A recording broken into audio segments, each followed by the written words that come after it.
a évoqué un aspect qui nous a assez intrigué, intéressé également. L'entourage du préfet qui l'a convoqué. Oui. Donc vous avez ressenti la même chose que moi. Ce n'était pas une convocation normale du préfet, mais sinon toutes ces personnes chargées de la sécurité étaient là pourquoi? Question. Des affaires alors à partir de ce moment-là, nous avons ressenti la même chose, parce qu'effectivement, monsieur le maire n'a jamais été convoqué par le préfet. Vous pouvez l'appeler, vous pouvez lui dire on peut se voir, passer nos... Pas de problème.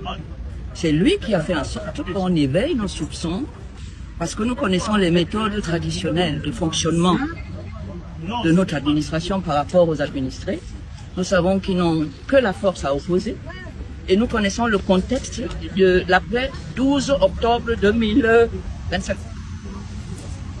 Alors, ce monsieur le maire s'est prononcé, comme tout le monde, sur le fait que c'est Issa Chiroma qui avait gagné les élections. Et tout ça, ça pouvait lui coûter la liberté. Hein. Ça a coûté la liberté à beaucoup de gens. Tout simplement parce qu'on a dit que Issa a gagné. Donc c'est pour ça qu'on a été... Vous avez pris les leçons. Oui, on a été obligé de prendre un certain nombre de mesures préventives en l'accompagnant aussi. Et le préfet, je ne sais pas ce qui s'est passé, mais il est venu le chercher dans la salle d'attente. On a dit qu'on n'avait pas besoin de nous, encore qu'on n'est pas là pour qu'on ait besoin de nous. On est là parce que vous avez convoqué un client. Que vous avez le pouvoir de le mettre en garde à vue administrative pendant 15 jours.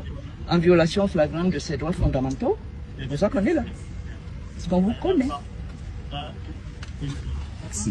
On peut avoir les nouvelles du président Issa Chiroma. Vous savez, le président Issa Chiroma est le seul président élu au monde qui se retrouve en exil.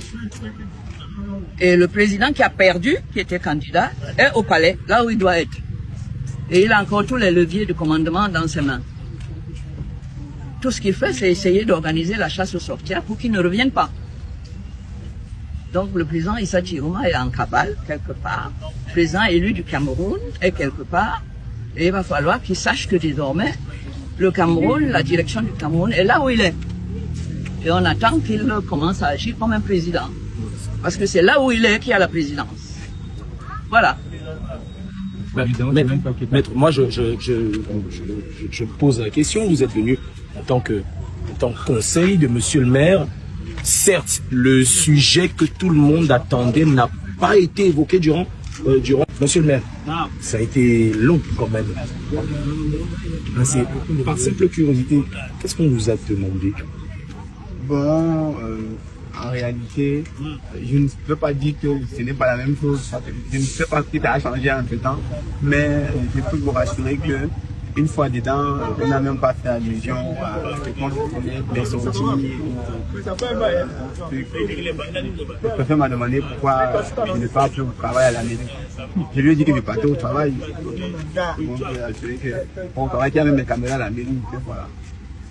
Si on regarde les caméras de la mairie, on va voir que j'ai parté à la mairie. Et que j'ai même fait une émission dans mon bureau dimanche. Donc, voilà. Ça peut se trouver. Et qu'il y a même les militaires qui sont rentrés à la mairie. Quand j'ai entendu ma voiture, tout le monde peut voir que je vais au travail. Et le préfet m'a demandé, il se pourrait, en fait, on lui a rapporté qu'il y a un couple que je devais célébrer le mariage, ils n'étaient pas là, ils sont restés plantés et tout le reste. J'ai dit que ce n'est pas vrai. On n'a jamais programmé un mariage pour que je tienne. Au contraire, c'est le maire de Douala qui ne me programmait plus. C'est pour ça que je ne suis pas venu. Et que s'il m'avait programmé, je serais là à la mairie pour le témoigner. Je lui ai dit, appelez même le bureau de l'état civil. Le maire ne m'a pas programmé un mariage, j'ai refusé d'aller célébrer. Si, c'est lui qui programme les mariages. Les mariés peuvent choisir le maire qui veut, mais si le maire principal ne vous fait pas en bureau, vous ne pouvez pas célébrer. Parce que l'état civil me prend en compte directement. Et on m'a dit, le préfet m'a dit, je dois savoir que je suis une autorité, je suis un élu, je ne suis pas comme n'importe qui, je dois avoir la tenue. Que des choses que je dis peuvent avoir des inconvénients parce que les autres vont suivre après. Moi, j'aime mes mots que je dis, j'aime le temps que je les donne, mais après, qui voulait que je sache que je dois avoir de la rectitude parce que je suis une autorité, je suis jeune, on va avoir le Cameroun qui demeure, il ne faut pas que...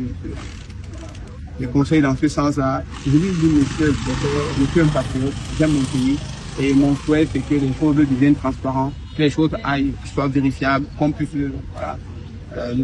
Bref, on a échangé, il y avait tout l'état-major, il y avait le procureur de la République, il y avait le gouvernement, il y avait l'assistant du territoire, il y avait le renseignement généraux, bref, il y avait l'état-major. Et donc, voilà, j'ai répondu sereinement à toutes ces questions, comme je viens de vous dire. Il n'y avait rien d'extraordinaire dans ça. Donc, pas vraiment aucune allusion par rapport à vos récentes sorties. Rien par rapport au fait que... Parce que nous tous on se disait que ma sortie sur Equinox ou ailleurs, on voulait attirer l'attention. En fait, à 99%, moi, je savais que c'est pour ça qu'on m'appelait ici. Mais peut-être qu'ils ont changé ça un peu. Mais ils ont estimé que les avocats n'étaient pas indispensables, que c'était un travail entre la préfecture qui est la tutelle de la mairie et le maire que je suis. Et j'ai dit à monsieur le préfet, en tout cas moi, j'ai jamais reçu une convocation administrative avant aujourd'hui. C'est la première fois que je reçois une convocation administrative, donc je ne suis pas censé savoir comment ça se passe. Je sais que si je suis convoqué, je me fais assister par mes avocats. Il y a un collectif d'avocats qui s'est mis volontairement à ma disposition, qui m'a accompagné.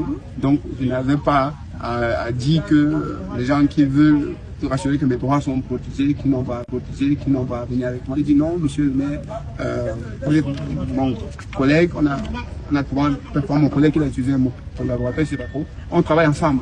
On a nos institutions, donc on doit collaborer. Et vous savez que j'ai souvent présidé les conseils municipaux, on a eu des échanges. Oui, effectivement, je suis venu plusieurs fois à la préfecture, par un message que vous m'avez invité, pour plusieurs raisons, mais vous ne m'avez jamais adressé une convocation administrative.